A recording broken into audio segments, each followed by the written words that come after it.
IP routing is a top 10 topic for CCNA. In this video, I'll talk you through the process from end to end.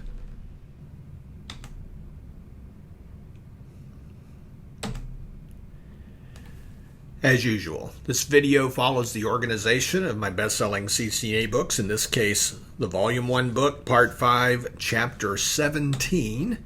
And in particular, there are 3 sections in that chapter with the titles that you see here.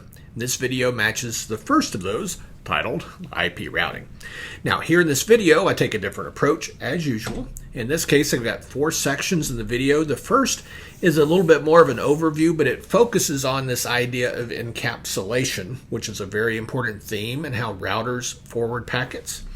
And then these final 3 sections are really about 3 phases of what happens between the sending host and the receiving host. It begins with the original host sending, and then any routers in between there, and then a little bit of different logic that happens on the final router in that path. Just to make sure you're clear about what's what, in 2024 we came out with new books. They're the ones with the green bit on the front that say second edition. Those match Blueprint version 1.1 and moving forward. So that's when I say chapter 17, that's the chapter number from that book. If you add the previous edition, there's no green bit on the front cover. Finally, I make a promise to you, watch the whole video, stick around to the end. If you've got my books, I'll give you advice about what you must read in that section, or what you might want to read, or what you can skip even. For everybody, I'll tee up a review exercise for you. And then I always want to give you a little bit extra at the end, something fun. And this time, I haven't done a cool command in a while, and there's a great cool command related to today's content. So I'll go over that. All right, let's get to it. Let's think about IP routing. We're going to use PC1 on the left to send a packet to server S2 on the right. And there are 2 routers in the middle for this example. And the idea is we've got these rectangles in between, and those represent subnets. Subnet's a layer 3 concept, right? So the idea is that the host sends a packet. So the goal is to send the packet all the way to S2, but really the PC on the left doesn't send the packet all the way to S2. It sends it to the router, who sends it to another router, and so on until the final router sends the packet to the final destination host. All right, so as you see in the title, host, router in this case. And that's the theme I'm going to tell you about for the next minute or two. All right, so PC1 creates this IP version 4 packet and really sends it to router R1. And R1 takes that same packet and sends it to router R2. R2 takes it, sends it to S2. So the thing that gets end-to-end in this story is the IP packet. That is the layer 3 part. The layer 2 parts, the layer 2 header and trailer, don't. They get discarded along the way, and that's one of the themes here for the next 2 minutes. All right, so we got these 2 routers. They've got an Ethernet WAN link. We've got an Ethernet LAN on either side in this example right now, just to let you know what's behind those rectangles. But back to the rectangle drawing, because we want to focus on IP with these 3 subnets here. PC1 again is sending a packet. Destination address is server S2's IP address, whatever it is. The PC can't send only the packet over an Ethernet interface. It has to first encapsulate that packet in an Ethernet frame. So here it says LAN, and that's a header and trailer, but really it's an Ethernet LAN header and trailer. And now this Ethernet frame can travel over whatever this Ethernet is. It could be a single switch. It could be a bunch of LAN switches. But there's some layer 2 connectivity between PC1 and router R1. All right? So when we say send the packet to the first router, that's how, right? So there we go. We represent that with that rectangular line, if you will. And then router R1 gets the packet and sends it over to router R2 over the next subnet. Now, this is an important point. Notice it says WAN. Now, I told you this is an Ethernet WAN link. So this is an Ethernet header and trailer. But they're different. They're different than this Ethernet header and trailer. In fact, here's the action. Router R1 threw away the LAN header and trailer, took this IP version 4 packet, put it in a new Ethernet frame with a new Ethernet header and trailer, and sent it out over to router R2. So each router de-encapsulates and re-encapsulates the IP packet in a new frame. In fact, router R2 does the same thing. It sends a new Ethernet LAN frame out on the right, but you guessed it, the WAN Ethernet header and trailer get discarded. Router R2 takes that packet, puts it in this new Ethernet frame, and sends it over to server S2. Now, just to belabor the point even more, let's look inside that Ethernet header that gets used just to get over one layer 2 link, starting with PC1. When PC1 builds this Ethernet frame to send it over to router R1, well, the destination MAC address in the Ethernet header is a specific MAC address. It's R1's MAC address, and not just any of them. It's R1's MAC address that's connected to the same layer 2 network here between itself and PC1. So it's R1's left-hand interface, if you will, in the drawing. That way, the LAN switches know how to forward. They're able to forward frames to R1's left-hand MAC address because it's connected, say, to the same VLAN in the case of a LAN.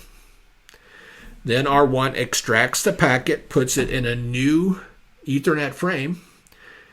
Guess whose destination address, though, is up here in the header?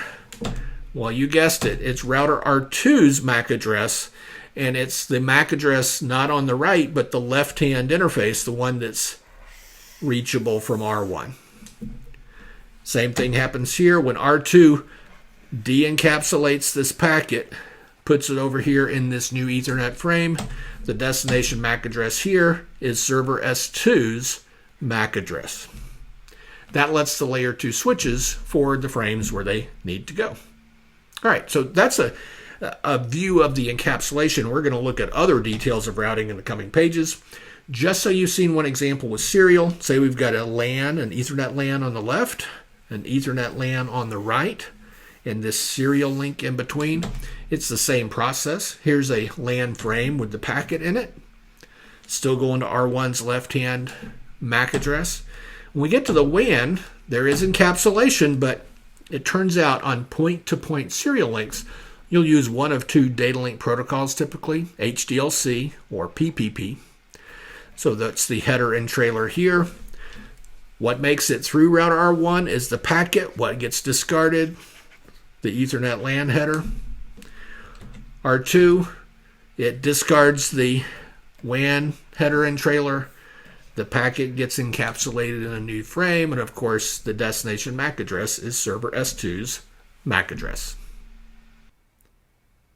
Next, let's focus on the sending host that creates the packet. And its logic is pretty simple, but there are a few details to work out. If the destination of the packet is in the same subnet, then that host sends it direct and doesn't need to use any routers. Otherwise, it'll send the packet to the, quote, default router or default gateway. That is a router that sits in the same subnet. All right, so for instance, say A is here, and B, C, and router R1 are all connected to the same subnet. At layer 2, they're in the same VLAN. We're not showing those details, but at layer 3, they're in the same subnet. So that simple logic says, say, if A wants to send a packet to B's IP address, it can send it, but it can't just send the packet. It has to encapsulate it in a data link layer frame appropriate for the data link it's connected to. In this case, that's Ethernet. So it encapsulates that packet in this Ethernet frame. Now, Ethernet has a source and destination MAC. So whose source and destination MAC? Well, it's A's source MAC address and B's destination MAC address. The layer 2 switches forward the frame over to host B. Same logic, if A wants to send a packet to C's IP address, puts the packet in an Ethernet frame with the destination MAC address of C's MAC address. So that's the mechanism it uses to deliver the packet to a host on the same subnet. Now, in order to do that, A needed to know B and C's MAC address, right? So here I filled in IP and MAC address values for all 4 devices. And A would need an ARP table that lists pairs, the IP address and matching MAC address. Now, it'd be a pain in the neck to have to type all that in, right? So Unsurprisingly, there's a dynamic protocol that's used to dynamically discover that, and it's called the address resolution protocol. So A, learn these MAC table entries dynamically with a very simple process. It's basically sending a broadcast message saying, hey, if this is your IP address, tell me your MAC address. And then there's a reply that says, my MAC address is blah, right? So the big idea is really simple, but here's a more detailed view of how A, say, would learn host B's MAC address. So A would generate, before it had that ARP table entry, it would generate this ARP request. Instead of an IP packet, it's an ARP message, and it lists a, quote, target of the IP address whose corresponding MAC we want to learn. So that's 10.1.1.2, that's B's IP address. And the destination MAC address is the Ethernet broadcast address in order to get the hey everybody effect. Why? Because if we send an Ethernet frame to the all Foxes MAC address, the switches should flood the frame everywhere in the VLAN, right? So B and everybody else gets a copy of this ARP request. Everyone else is supposed to ignore it, and only B reply to it with an ARP reply. And that ARP reply lists a source MAC address of B's MAC address, which is how host A learns B's MAC address. Simple in concept, there's just a few details there to work out. So host A's logic is if the destination IP address of the packet is in the same subnet, send direct, well, how does it know? Well, A's got an IP address and a mask setting, so it just calculates the subnet facts, including the range of addresses in the subnet, but it goes a step further. It adds a route to its routing table, and it's actually a couple of related routes, but there's one obvious one that matches all the addresses in the subnet. And the forwarding instructions, what to do with a packet that matches that route. The forwarding instructions say on link, meaning, hey, the subnet's connected, it's on this link. Don't send those packets to a router, send them to the device that's on this link. So there's the math for this particular address. Say if we assumed a /24 mask, that's easy math, right? Or easiest math. 10.1.1.0 for the subnet ID, 10.1.1.255 for the subnet broadcast address. There's your range of addresses. And here's the kind of route you'd see in PCA's netstat -rn output that shows host A's routing table. It shows a destination subnet ID and mask that matches what we saw over there in the math on the left. And the gateway, the next router, meaning gateway, lists on link. That's the clue that says, hey, these addresses are on this link. Don't use my default gateway or default router setting. So you remember that broader two-step logic? If the destination is on link, send direct. If it's not, send it to the default router. So what about that second step, routing packets outside the subnet? Well, you use the default gateway setting. Mechanically, the host adds another route to the routing table, though. We have a route that matches all other addresses. It's basically a default route. So in our netstat -rn output, there's a route with all zeros as the destination and all zeros as the mask. And that's code for default, match everything else. And it lists as the gateway, meaning the next router to send packets to, 10.1.1.9, which would be host A's default router setting that was made somewhere else. And in this drawing, you see that's the IP address of router R1, the obvious candidate to be host A's default router. All right, to sum up, sending host logic. If the destination is same subnet, send direct. Otherwise, send to your default router. That's the most important part up there at the top. But in the netstat -rn output, it's those routes at the bottom that have on link as the gateway that are ones that match the addresses in the local subnet, whereas the one up here with the all zeros is the one that matches all the other addresses and directs packets to the default gateway.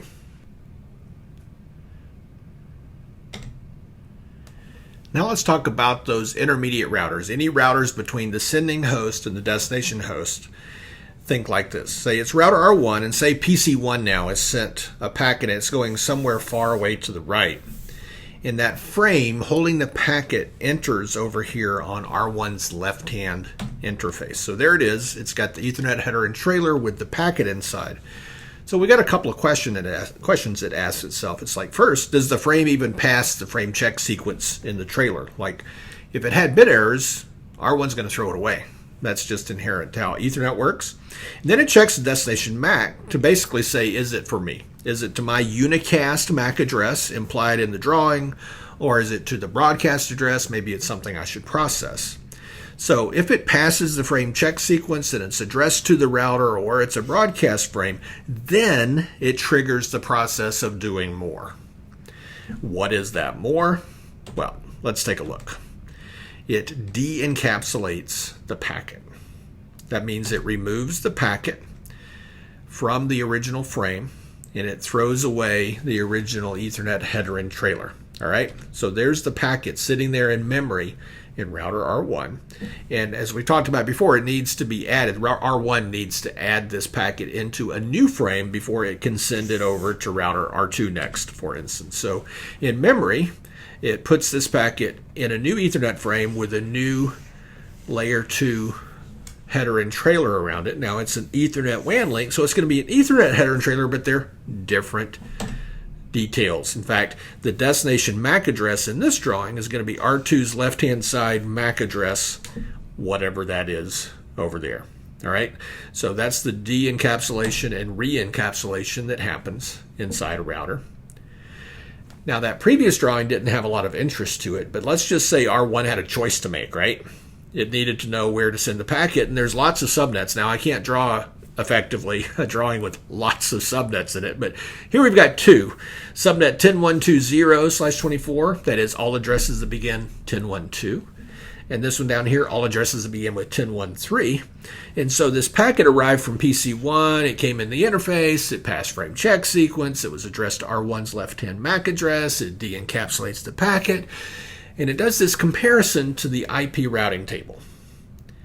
So there's going to be a route in the routing table for each of these remote subnets, so R1 has to figure out which route does it match, so it can decide whether to send the packet to router R2 next or to router R3 next. So if we take a look at R1's partial routing table, if you will, it's got some OSPF learned routes, by the way, and we see the subnet ID and mask for those two subnets on the right. Looks like I got a typo. That should be 10130 in this routing table. But it's got some interesting information. It's got the subnet ID and mask. It's got the outgoing interface that matches the drawing up here. And it's got the next hop addresses as well. In this case, let's just say the packet is addressed to server S2, so it's going to match this first subnet.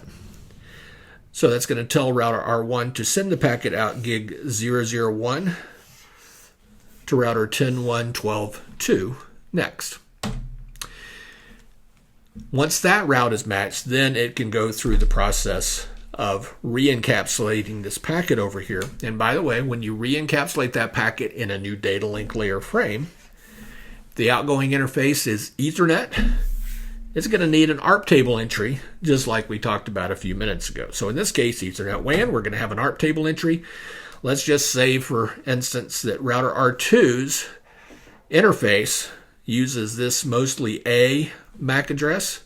So that's going to be the destination MAC in this new Ethernet frame. So router R1's MAC table is going to need this entry for 10.1.12.2, 10.1.12.2, with MAC address 0200 AAA, as you see there. How's it going to know? Well, it uses the ARP protocol to dynamically learn that information. All right, last thing in this section. There might be a bunch of routers in between the sending host and receiving host. And each of these routers does the same kind of thing. It's just repeated over and over. So each router is going to de-encapsulate the packet and put the packet in a new data link layer frame.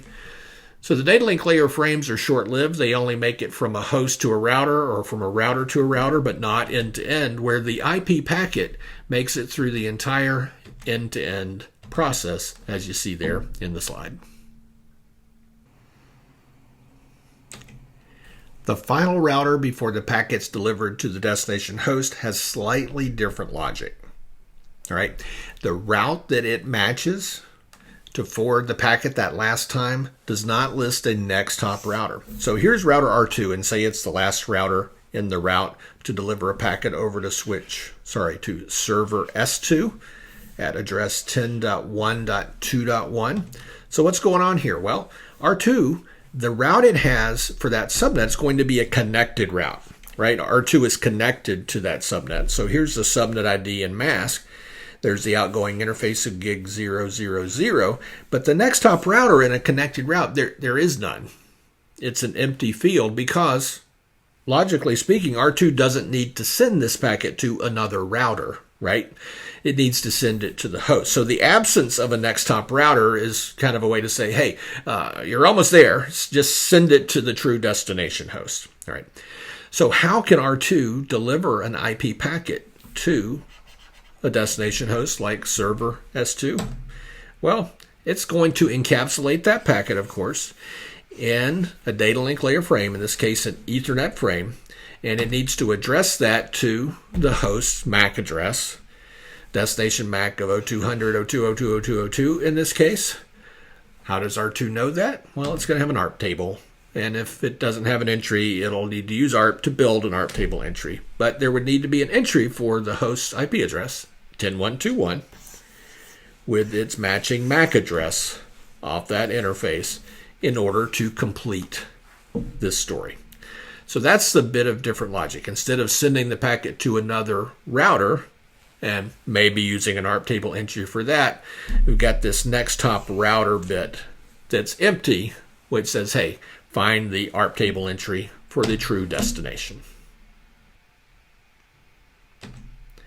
So let's help you do better on the test. This video corresponds to Volume 1, Chapter 17, Section 1 of my books.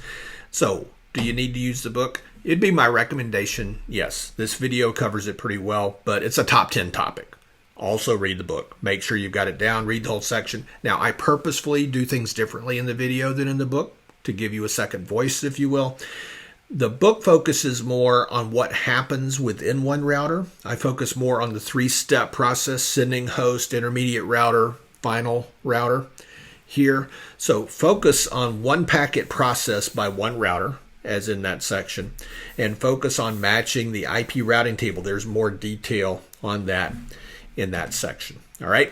For review, I've got a video that sets this up and walks you through this idea of an interview review. So a simulated interview scenario is if you're in a technical interview. You know the drill on when I suggest doing these, but the video is describe IP routing, and the idea is I would set you up with this very drawing in an interview room and say, hey, tell me how IP routing works. And we talk through the ideas that we just talked about. All right, last thing, I promised an extra as always, and cool commands. Remember how routing on a router, it says, hey, here's a packet I need to match the IP routing table. Well, if you want to know what the router actually would do for a particular IP address, use the show IP route command, but give it the IP address as the last parameter. If you do this command and the router has a matching route, it gives you 6 or 7 lines of output that gives you the detailed view of that one route. For instance, this output matches the route for subnet 10.1.2.0. It tells you we learned it with OSPF.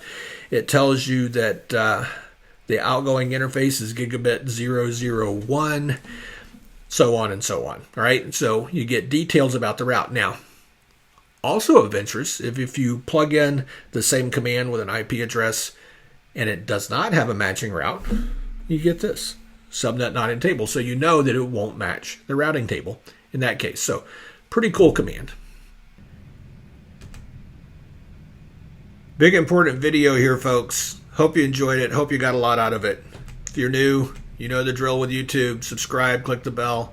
That'd be great. But please do leave me a comment, give me a like, let's engage, let me help you through the process. Happy to do so. Talk to you later.